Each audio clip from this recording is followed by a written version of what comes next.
1929, une année pleine d'histoire. Qui d'entre nous était déjà né? Certainement pas moi, ni toi. Mais sait-on jamais, il pourrait y avoir des vétérans qui regardent cette vidéo en ce moment. Si c'est le cas, chapeau à vous. Et partagez avec nous en commentaire votre meilleur souvenir de cette époque. L'histoire nous enseigne que ce fut l'année de la première construction HLM de France ou encore la naissance de Martin Luther King. Également la signature des accords de Latran qui ont permis de créer l'État du Vatican. Sans oublier la superstar de l'époque, à savoir la crise économique mondiale due au crash boursier qui a commencé au pays de l'oncle Sam et qui a paralysé toute l'économie de la planète pendant près de 4 ans. C'est aussi cette année qu'Amadeo Pietro Giannini, le fondateur de Bank of Italy, va la rebaptiser en Bank of America and Trust Company. Ça sera le début de son expansion à l'échelle nationale et de son élargissement vers d'autres horizons pour s'attaquer à d'autres secteurs comme l'assurance sous l'égide de sa filiale Transamerica, dont elle s'en sépara malheureusement en 1956 sous la loi du Banking Holding Company Act qui interdisait aux banques d'avoir des filiales non bancaires. Mais ce blocage sera levé en 1967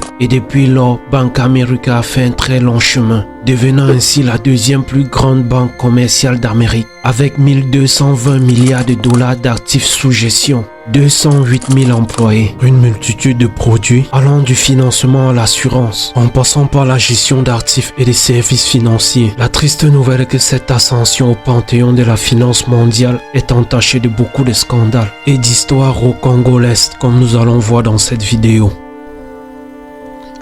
Entre 1986 et 1987, Bank of America enregistre d'énormes pertes suite à des placements foireux dans les pays d'Amérique latine, ce qui va coûter le poste de son PDG Sam Harmakos. Il sera remplacé par Hal Clausen. Cette situation entraînera une forte baisse du cours de son action, mais très vite elle surmontera cette difficulté jusqu'à réussir à acquérir une de ses rivales, Sia First Corp. Il faut dire que cette dernière aussi traversait une phase difficile à cause d'une série de prêts accordés aux sociétés de l'industrie pétrolière de l'époque. Quelques années plus tard, elle va réussir à faire une nouvelle acquisition importante en 1992 en achetant ses rivales en Californie, la Security Pacific Corp, ainsi que 3 autres banques en Arizona, en Idaho, en Oregon et dans l'état de Washington. C'est d'ailleurs la plus grande acquisition du secteur bancaire de l'époque, tellement grande qu'elle fera jaser les régulateurs fédéraux américains qui vont exiger la revente de la filiale Security Pacific dans l'état de Washington. D'après eux, le fait de posséder Sia First et Rainier Bank, la dite filiale de Security Pacific, lui donnait une trop grande part de marché dans cet état. Au fil des années qui vont suivre, Bank of America va multiplier des acquisitions au point de devenir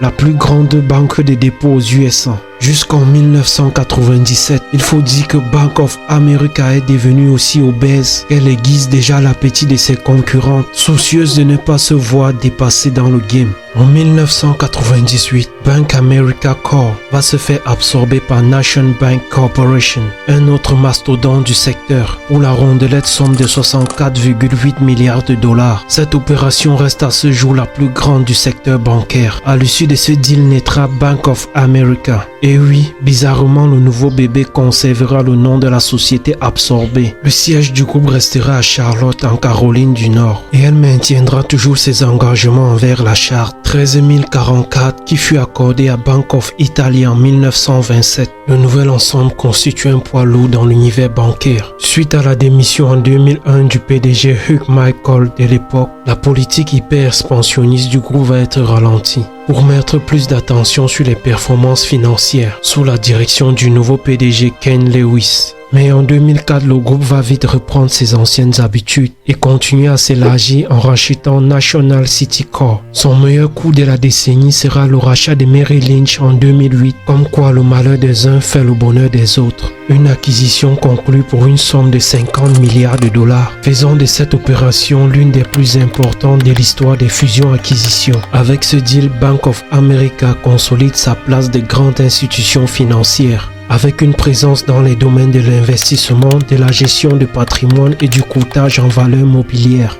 Merrill Lynch aura directement un rôle prépondérant au sein du groupe car avant la crise, elle était déjà une institution de premier plan, avec une présence à l'international et un portefeuille client hautement diversifié, avec 2000 milliards d'actifs sous gestion. Au fur et à mesure que la santé financière du groupe s'améliorait, il va décider en 2013 de se débarrasser de la marque Merrill Lynch pour ne garder que Merrill. Ceci pour plusieurs raisons, à savoir simplifier son message marketing et sa stratégie de marque. Cela a permis de mieux unifier et clarifier l'offre de la société en matière de gestion de patrimoine, éliminant toute confusion potentielle chez les clients qui pourraient être déroutés par des marques multiples. De plus, la décision de retirer la marque Merrill Lynch a également été prise en partie pour éliminer toute perception négative associée à cette marque après la crise des subprimes de 2008. Bien que Merrill Lynch ait une longue histoire et une forte réputation dans le domaine de la gestion des patrimoines, la crise de 2008 a entaché cette réputation et cela pourrait encore causer des doutes chez certains clients.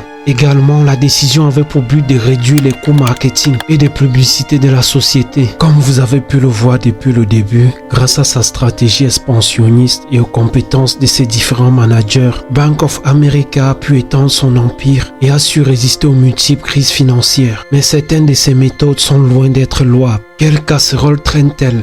En 2010 éclate le scandale du blanchiment de plusieurs centaines de millions de dollars provenant du cartel mexicain Los Zetas par Bank of America entre 2008 et 2010. Malgré le démenti de la banque, tout porte à croire qu'elle était bien consciente de l'origine de ces fonds. Selon le département de la justice américain, la branche mexicaine de Los Zetas utilisait des comptes de Bank of America pour blanchir une partie de son trafic de drogue et d'armes. Les enquêteurs ont découvert que les agents déposaient régulièrement des centaines de milliers de dollars en espèces dans des agences du Texas et en Oklahoma. Ces sommes étaient ensuite transférées vers d'autres comptes avant d'être renvoyées au Mexique. Malgré ces transactions suspectes impliquant des montants importants, Bank of America n'a pas signalé ces virements aux autorités, alors que la réglementation l'y oblige. Elle affirme que ces systèmes de surveillance interne n'ont pas détecté ces flux inhabituels. Finalement, en 2012, Bank of America accepte de payer 11 millions de dollars pour clore les poursuites, sans pour autant reconnaître sa culpabilité. Certains parlent de complicité avec le crime organisé. Bien avant ça, en 2011, la banque a dû payer 355 millions de dollars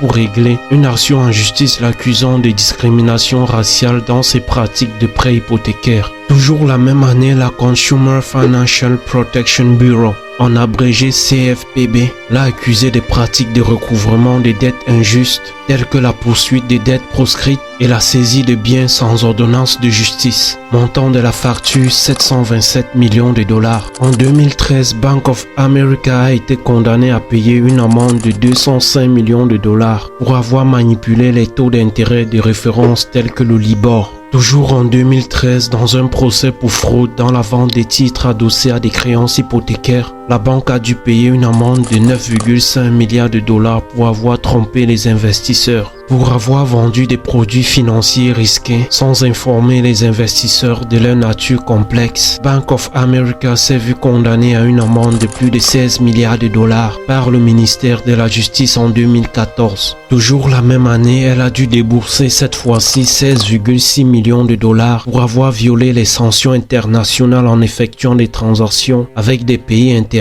pour pratique de crédit à la consommation injuste telles que la facturation des frais inappropriés. La banque a été condamnée à s'acquitter d'une amende de 335 millions de dollars en 2018, une poursuite engagée une fois de plus par la CFPB. Cette fois-ci, en 2020, la banque a dû débourser un montant non divulgué pour régler une affaire de discrimination salariale envers ses employés de sexe féminin et de couleur. Dans la même année 2020, c'est 23 millions de dollars qu'elle a dû payer pour un procès pour fraude dans ses prêts accordés aux étudiants. Il lui a été reproché d'avoir trompé ces derniers sur les coûts réels de leurs prêts et sur les taux d'intérêt appliqués. Le pire est que le groupe à maintes reprises a été critiqué pour son financement de l'industrie de l'armement, en particulier les entreprises produisant des armes controversées, telles que les armes à feu de style militaire. Et malgré ses promesses de cesser de prêter de l'argent aux fabricants d'armes, elle aurait continué de fournir des financements à ces derniers. Cette pratique soulève davantage des questions sur l'éthique des banques, du fait que ces financements contribuent à la prolifération d'armes à feu, ce qui peut avoir des conséquences graves sur la sécurité publique.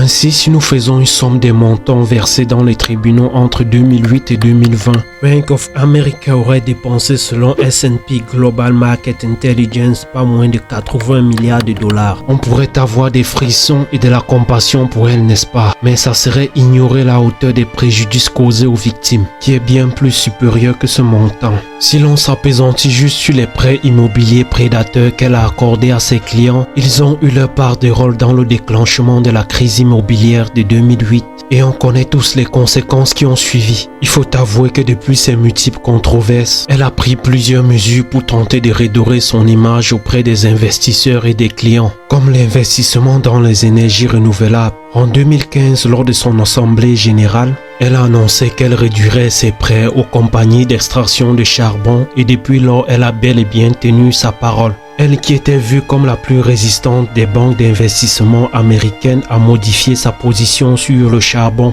En parallèle, Bank of America a augmenté ses prêts envers les entreprises opérant dans le secteur des énergies renouvelables. Elle a également lancé un programme de prêts hypothécaires sans acompte et sans frais de clôture pour aider les communautés minoritaires américaines, en particulier les Afro-Américains et les Latinos, à obtenir leur première maison. Dans la même lancée, un programme d'acompte pour les petites entreprises visant à aider les femmes et les minorités propriétaires d'entreprises à obtenir des crédits et acheter des biens immobiliers commerciaux. Un programme opérationnel depuis 2022 dans les villes d'Atlanta, Chicago, Charlotte, Dallas et Los Angeles. Et il est prévu qu'il s'étende au courant 2023 dans d'autres villes américaines. Bank of America fait partie depuis plusieurs décennies déjà du top des banques les plus importantes du pays de l'oncle Sam, mais aussi du monde. Un statut obtenu par un cocktail de hard work qui l'a motivé à faire d'énormes fusions-absorptions de ses concurrentes. Mais pas que, le vice a aussi été un ingrédient de ce fameux cocktail, ce qui l'a amené à de multiples reprises devant les tribunaux. Il est vrai qu'elle a mis en place plusieurs actions pour laver son image, mais quand on regarde ses antécédents, on a juste envie de se poser une question, qui est de savoir quel sera son prochain scandale. Sachant que les habitudes ont la peau dure. Dites-nous en commentaire ce que vous en pensez et à bientôt pour une nouvelle vidéo.